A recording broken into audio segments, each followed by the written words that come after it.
Okay, if you look over on the left-hand side of your chart, you'll see the money lines. The money lines will rise up from the head and spine line, travel up towards the mercury finger, the pinky finger. These lines will reflect how many income streams you'll experience at any given time. The timeline starts at around age 20 at the head and spine line, and when it transverses that heart line, that's about age 45. And the area between the top of the heart line and the bottom of the little ring around the little finger is the late 40s and up into your 50s, 60s, 70s, and 80s and beyond.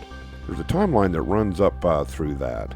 Now, these are any income streams from jobs you have or spouse's jobs, investments, inheritance, or any money that comes into your household. And you've got to count student loans, anything that increases your income into your household. Later on, we'll show you how to correlate these lines with the achievement lines and the fate line. So from age 20 to 49, you have 2 lines. That's 2 income streams. From 49 to 70, you have 4 lines. That's excellent. Then from 70 to 91, you have 3 lines, 3 income streams. All right, moving on to your relationship and marriage lines. That area just above the flirt lines, just below the bottom ring of that mercury or that little finger, are your relationships and your marriages. These horizontal lines sit between the top of the heart line and the bottom of the ring on that little finger. There's a timeline there, and you divide these up into 3 sections. Now, coming up from the bottom, that first section is your 20s and 30s, middle section is your 40s and 50s, and that third section is 60 and above. You'll read those lines beginning from the back of the hand, which is the start of the relationship or the marriage, towards the palm, which is later on. The lighter lines will be relationship lines, and the darker ones, the more prominent lines, will stand out and have a great density and color to them, reflect your marriages. Now, as we take a look at those horizontal lines on the edge of that right hand, and you can see one very strong marriage line. Has a nice color to it, goes along nice and consistent. It's actually a really strong line. And then we don't see any other marriage lines beyond that, so just the one marriage line. Now, in order to, and it's a good marriage line too. Now, in order to find a timeline on that, we go over to the left hand and we look on that fate line for a little Y that sprouts off there.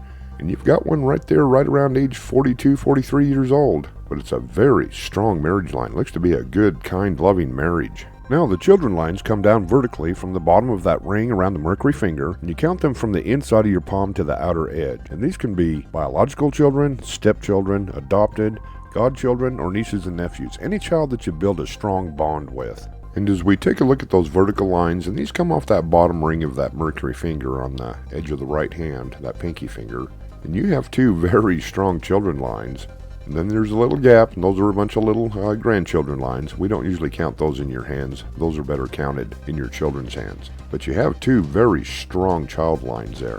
Very close bond. Now, whether or not they're biological, we can't say. They could be adopted, stepchildren, godchildren, any child that you build a strong bond with. The first thing you need to know is that your left hand is your past. Your right hand is your present and future. It does not matter what your dominant hand is.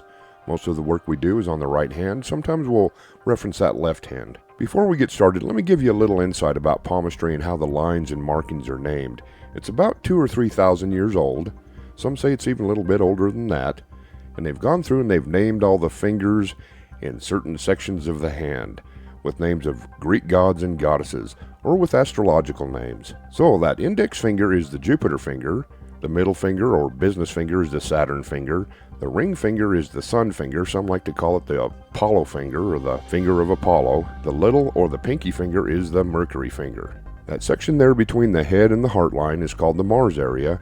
Another important area is the base of the thumb, that little fat pad. It's the Mount of Venus, the goddess of love. This will reflect your sexual libido. It also shows how well you're hydrated. And you want to see a little fat pad there so tight you can hardly pinch or pick up the skin. And you look to be slightly dehydrated. You can go online and see how much water you need for your height and weight. Okay, look down there on your chart where it says palm shape. The shape of your palm is your most important talent, and it looks like you have a square palm, which means you're athletic, you're active, you're practical. Sitting at a desk really is not your thing. Okay, look in the upper right-hand corner of your chart, and this is your fingertip shapes. They reveal your personality type. It looks like you have a combination of fingertips. You have spatulate fingertips, meaning you're intense, dramatic, energetic. Most actors and actresses have these fingertip shapes. And you have round fingertips, meaning you're intuitive, quick, compassionate. You should actually be in the health field. Okay, now the length of your fingers in relationship to the length of your palm and other fingers are your talents, what you're good at. Long fingers mean one thing, short fingers mean another. No one gets shorted. Everyone has their own unique talents. Nothing is good or bad. They all have their good qualities. Let's start with the thumb. You have a long thumb. It means you'll do well in life. You have good manual dexterity like carpenters, artists, and surgeons. Alright, moving on to the Jupiter finger. That is your index finger. You have a short index finger, meaning you're self-motivated. You work well on your own. You don't need someone guiding your every move or looking over your shoulder. Okay, your business or your Saturn finger. Now this is the finger that is the basis of all measurement for all the other fingers. It should be almost as long as your palm. Now the ring finger, or the sun finger, some call it the finger of Apollo, is your creative finger. It represents your right brain. And you have a long sun finger, which means you're very creative, imaginative, inventive. Finally, your pinky finger, or your Mercury finger. This is your scholarly finger. It represents your left brain. And you have an average Mercury finger, which means that you can be scholarly, you know how to work with words well, but you prefer to be hands-on and get the job done. Okay, let's start with the lines and markings on the palm of your right hand. Look on your chart and find the heart line. It's the top horizontal line just under the fingers. Now follow the heart line to the end just underneath that Mercury finger, or that pinky finger. Those are your flirt lines, the little tassels on the end of the heart line. That's a good indicator of how well you interact with others. And you have some really good tassels on the end of that heart line. It means that you do interact well with people. In fact, you're really kind of a social person. It means you put yourself out there to meet new people and to interact with them. Okay, we're going to shoot over here to the heart line. The heart line is the horizontal line at the top of the palm. It's just below the fingers and tells us about your emotional state and the physical health of your heart. And you have a straight heart line, which means you're tough emotionally. You hold your cards kind of close to your chest. You don't put up with other people's games and shenanigans. You say what you mean and mean what you say. Now, your heart line also reflects the health of your heart. You want a nice, clean, consistent line without breaks or little islands on it. If you have these markings, that can indicate a little bit of stress on that heart. And as we take a look at that heart line, as far as heart health goes, your heart line actually looks really good. It goes along nice and consistent. You don't see any great big breaks or big islands in there. You do have a little tiny bit of islanding there. Looks like probably in your late 40s, early 50s. Just a little tiny bit. And then you have what we call stress triangles underneath. And these little triangles, they indicate a little bit of stress on that heart. But we'll look on that spine line in just a minute here and see if that's not a contributing factor. But for the most part, it's a nice consistent heart line. Now I'll tell you how to double check that line. If there's anything serious, you want to look at the edge of your fingernails. And if you have any kind of a steep roundness to them, or what we call clubbing, especially if they grow over the end of the fingertip, then you want to look at the nail beds. There should be a nice pink color underneath that nail bed. You don't want any kind of blue or bluish tinge. Because if you do have kind of a bluish tinge to that, it means you're not getting the blood flow or the oxygen to the extremities. It means that your heart's actually working a lot harder than it should be. And if you have any of these indicators, you probably want to get a hold of your doctor and have them take a look at your heart. Alright, moving on to the sixth sense. The sixth sense is your intuition. It shows up as a nice little mound just under that index or that Jupiter finger on the right hand. And you want to see that nice little fat pad there. It's called the Mount of Jupiter. And as we take a look at your Mount of Jupiter, you've actually got a very robust mount there. And this is a good indicator of a strong intuition, a strong sixth sense. So you always want to go with that first gut feeling, that first inclination. It'll never steer you wrong. Let me tell you how to use or develop that intuition. Whenever you have a problem that seems difficult to solve, find a nice quiet room in the house, one without distractions, and sit down, turn off the lights, relax and quiet your mind. And when you're nice and calm, ask out loud for a solution to your problem. Then put it down and out of your mind and walk away for about probably 30 minutes and let your intuition and your subconscious work on that answer. And when you come back to it, you should have an answer. Listen to the small promptings, the still small voice in the back of your mind, and you should receive an answer fairly quickly. And this actually works really well at night. If you do this just before you go to sleep and let that subconscious mind kind of work on that overnight, you'll find that when you wake, you have a good answer to your problem. Okay, on to the headline. The headline is the horizontal line that spans across the middle of your palm. It sits just below that heart line, and if you look on your chart there, it starts in between the thumb and index finger, and it ends towards the edge of the palm just underneath that Mercury finger. This line represents how well you use your mental energy. The straighter across the palm that line goes, the sharper you are. If it dips down just a little bit at the end, or even a lot into that luna area, that little fat pad just that runs vertical up to that little finger from your wrist on the outside of your palm, it can indicate a little bit of depression or brain fog, and this is when your mind just doesn't quite work at its peak performance. And this can be related to other aspects, other markings that are around the head and spine line, and we'll talk about those in a minute.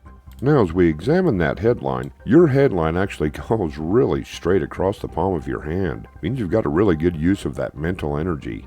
You don't see any big breaks or big islands. Now, when you get out on the end of that line, just underneath that mercury finger, you can see where it dips down just a little tiny bit right into what we call the mount of the moon. That can indicate a little bit of depression, and that can cause a little bit of brain fog, a little bit of trouble concentrating sometimes. But we'll talk a little more about that when we talk about the spine line here in just a minute. But other than that, it's a very strong headline, and that lends itself to your intelligence, very intelligent.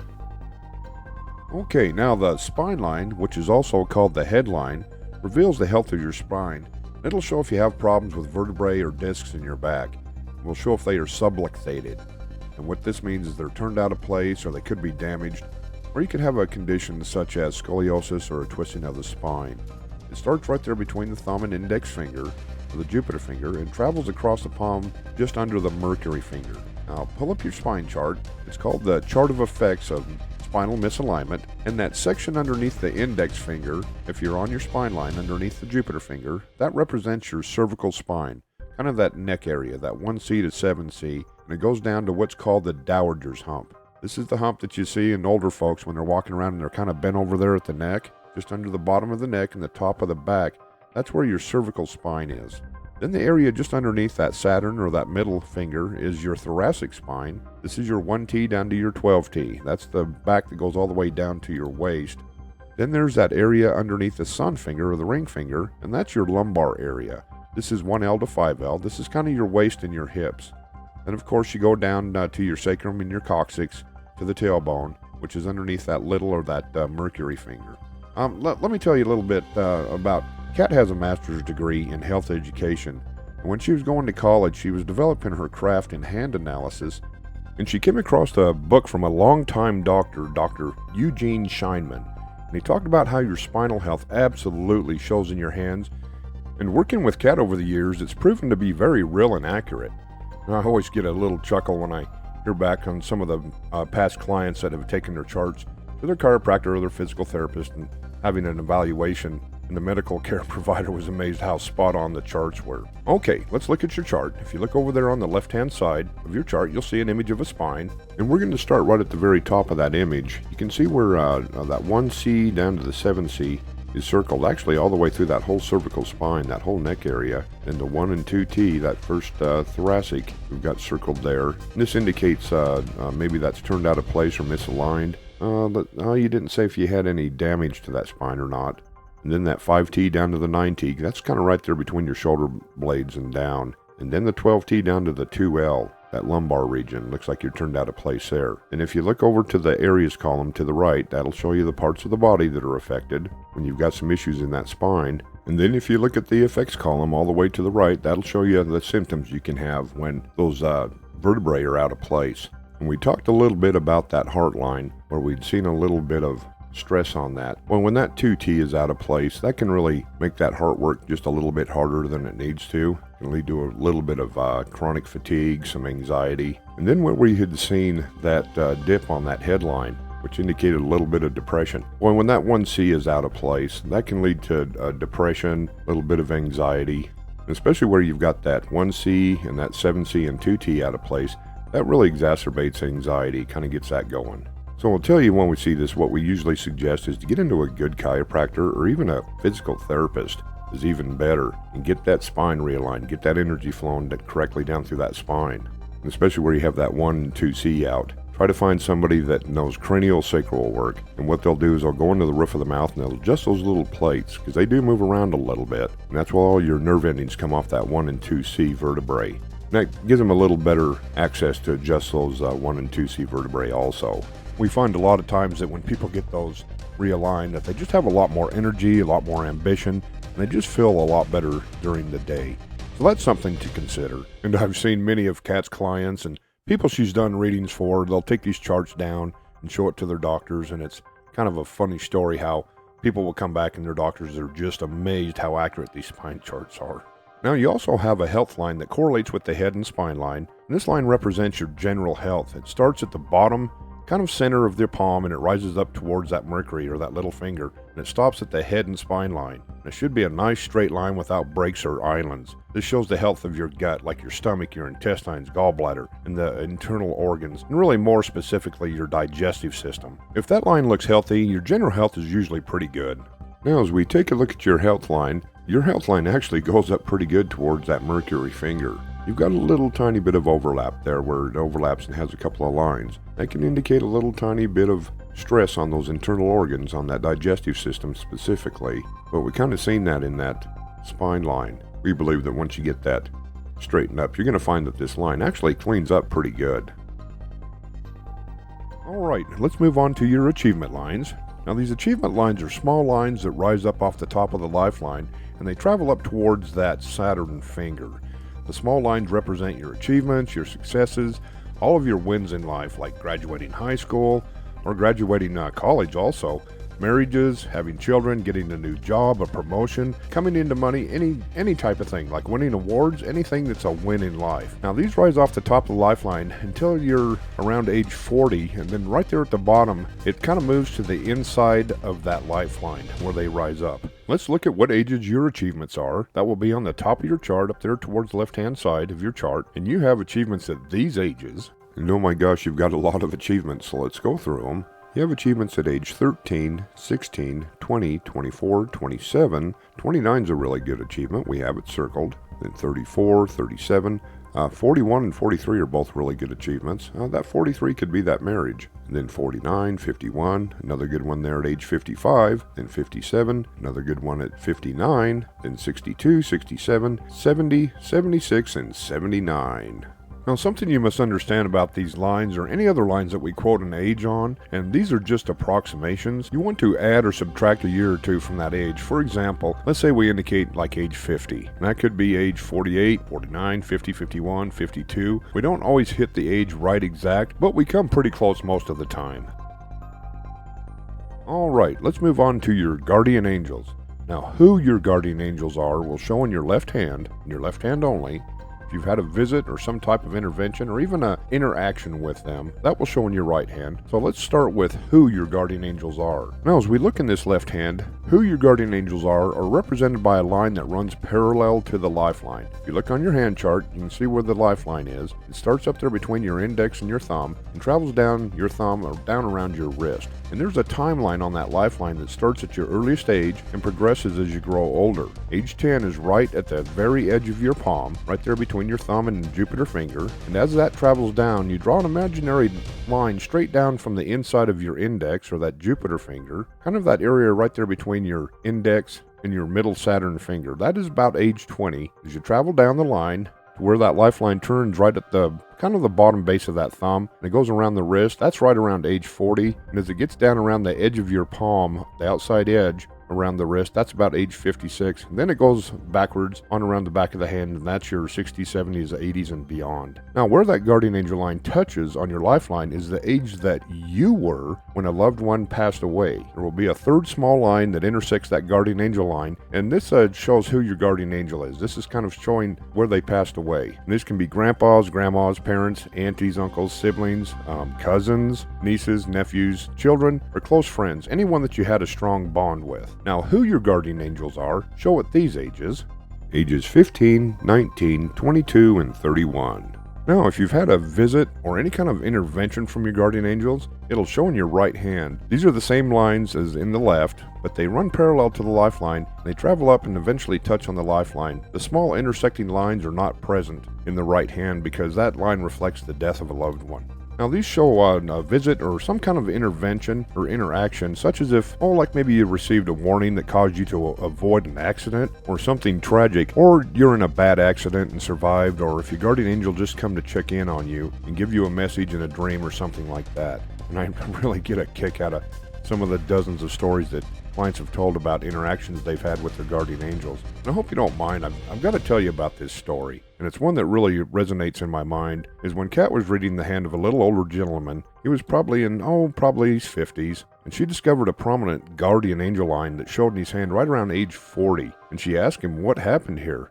Well, this poor guy got really emotional, and without hesitation, he starts to describe in detail how he was sitting at home alone one evening, and he's getting a little concerned about where his 16-year-old daughter was, who had gone out to a high school football game, and she was late getting home, and he was getting a little concerned. He tells about how he was sitting in his favorite chair in the living room, and he glanced at a portrait of his deceased wife that was sitting up on the mantel, and he heard her voice clear as day. But this was more in his head than kind of audible.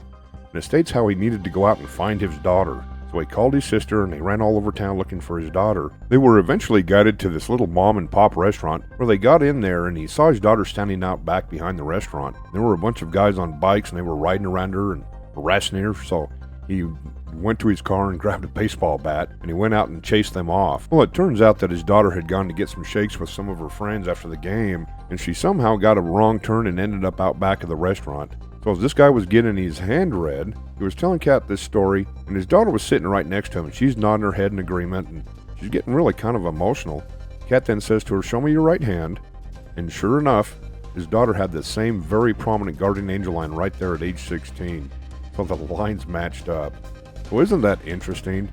We're actually going to publish a book in the near future with all those amazing stories in there. Okay, now, any visits from your guardian angels or any kind of divine intervention or celestial protection shows at these ages. Ages 15, 19, 25, 31, and 34.